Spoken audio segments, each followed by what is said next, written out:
Hey YouTube, it's Catalova. If you want more MotoAmerica content, check out the new and vastly improved MotoAmerica Live Plus app.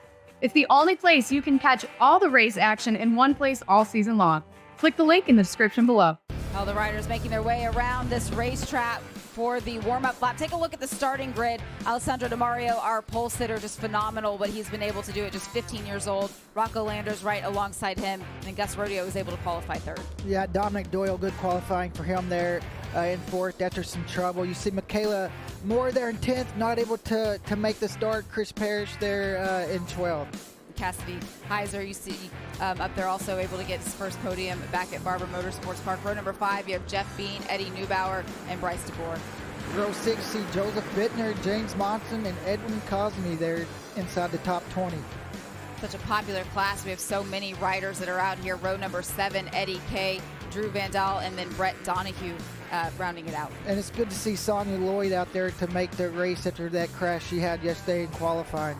That team has certainly had a lot of work to do over the weekend, but they have 2 bikes out on the racetrack. Right now, we have 9 full rows of riders. All right, everybody's there. You see the green flag at the tail of the field. That means we're good back here, out of the way at the front. The lights are off. It's time to go racing. Rocco Landers with a good start. That's something he's been working on from that second position. Also, Dominic Doyle there on the outside of that second row, able to get a really good start. Looks like he might lead them down into turn 1.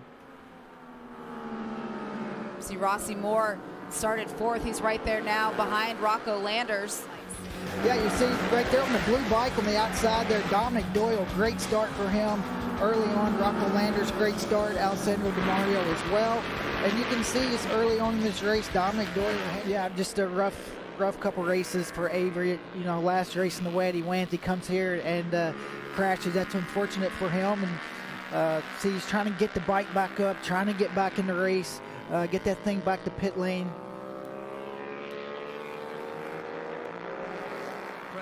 What's impressing me also is Rocco Landers. Now, with the greatest respect, he's not known to be a wet weather racer. He tends to struggle in these conditions, but this is a spirited ride from the former champion. Alessandro Di Mario doing a great job in second position. But Roger, Rocco, if you can just hang on for a podium, this will be a really, really pleasing result for him.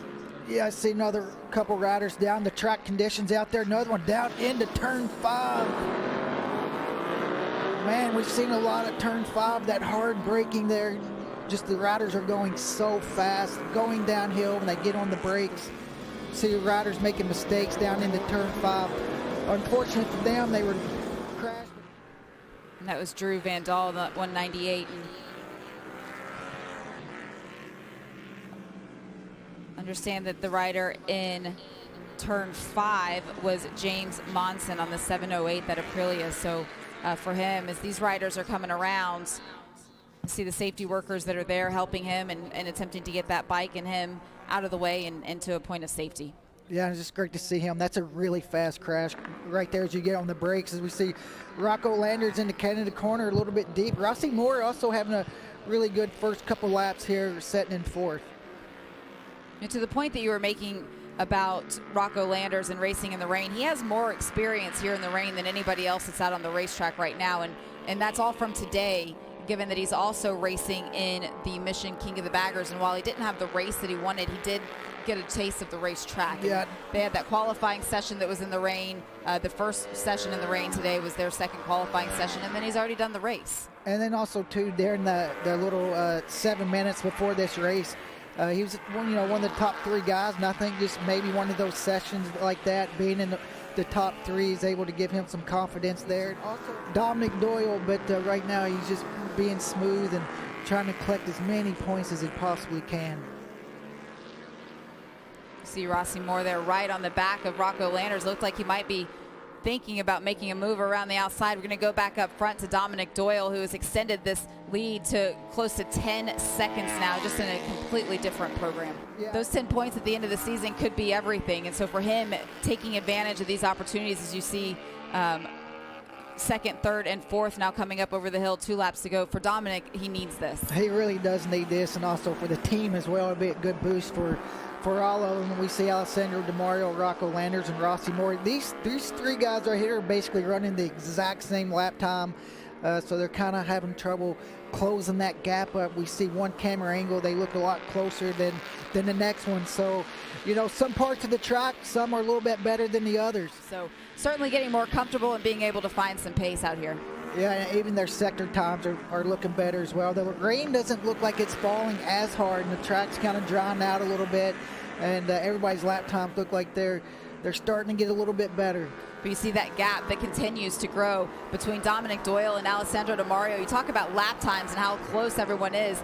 Second, third, and fourth right now, all 2:44, 5s, and 6s. But then you put that into perspective with Dominic Doyle is Rossi Moore now looking to make that pass around Rocco Landers. Dominic Doyle is running 2:41s consistently. Yeah, just a couple seconds quicker as Rossi Moore makes a mistake. Looks like he tried to go back a gear, maybe caught a false neutral. One lap to go. You know, last lap had over 11 seconds, and now it's going to be even more than that. And for Dom, he just has to be smooth this last lap. You see Rossi already kind of closing back down a little bit on Rocco. In the final lap of this race, and as those two came across to take that white flag, the gap has built to nearly 13 seconds between Dominic Doyle and Alessandro Di Mario. But for Rocco Landers, he does not have much of a buffer there to Rossi Moore. No, not much space at all, and it's especially how Rossi just looks like he's getting quicker as this race goes on. Just trying to figuring out the wet. He's just so young, moving the Twins Cup this year, and able to see. We'll see he has a lap to go if he's able to. Looks like that second part of the track, Rossi Moore is really strong.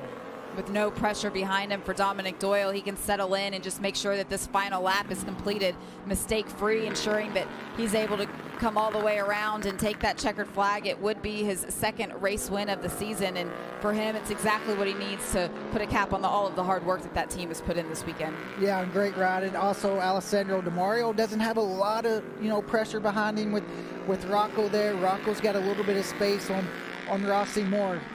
You see that the riders there, second, third, and fourth. What you don't see is a whole lot of spray. The rain has certainly started to lessen around this racetrack, and the racetrack is starting to dry out a little bit compared to what we saw in a lot of the other races this afternoon. For Dominic Doyle, leading this field all the way around, and he just hasn't made any mistakes the whole time. And you can see on this last lap too, he slowed it down a little bit, knowing that he has a big lead. A lot softer on the brakes, not really the change of directions, just making sure that he makes it around this last half of this lap. He's going to start catching the tail end of the field here as he makes his way around, and this is where he just has to just be smart, and he understands what the gap is that he has over second place. There's no need to make any moves or anything that's going to cause a potential issue. Just at this point, just see the checkered flag. He did a great job there, not forcing the issue. Just wait until there was a good safe pass to be able to make it. Now he only has 2 corners left to finish this thing off.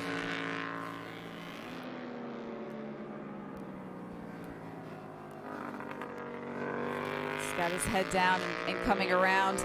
This last turn, he's shaking his head there. I think that's probably, and I can't believe that this unfolded the way that it has for Dominic Doyle, and just didn't put a wheel wrong, able to stay focused and take the checkered flag to earn his second win of the 2024 season. And for Alessandro Di Mario, as he comes up over the hill as well, you can see that gap that he was able to build over third place, and this fight comes all the way to the line, but it's going to be Rocco Landers who rounds out the top 3. Let's take a look at the results from this race. You covered the top 3. Rossi Moore able to hold on there and finish 4th. Sean Unvarsky with the top 5 finish. That's a great result for him. And Cassidy Heiser there rounding out the top 6. Jack Roach, Chris Parrish, and Sonia Lloyd with the top 10 finish for her. That's a really solid first race today, and certainly something to build on for the future. All right, let's go ahead and get back down to the victory lane area, and we can celebrate our race winners. We'll go ahead and go down to Michael Hill. Yeah, thanks, guys. Big smiles down here, especially from this guy, the 25 of Dominic Doyle. We spoke a little bit earlier on today, and I said to you, yesterday was yesterday, today's a new day. You talked about the team working through the night. What a way to repay them. What a margin of victory. Great job.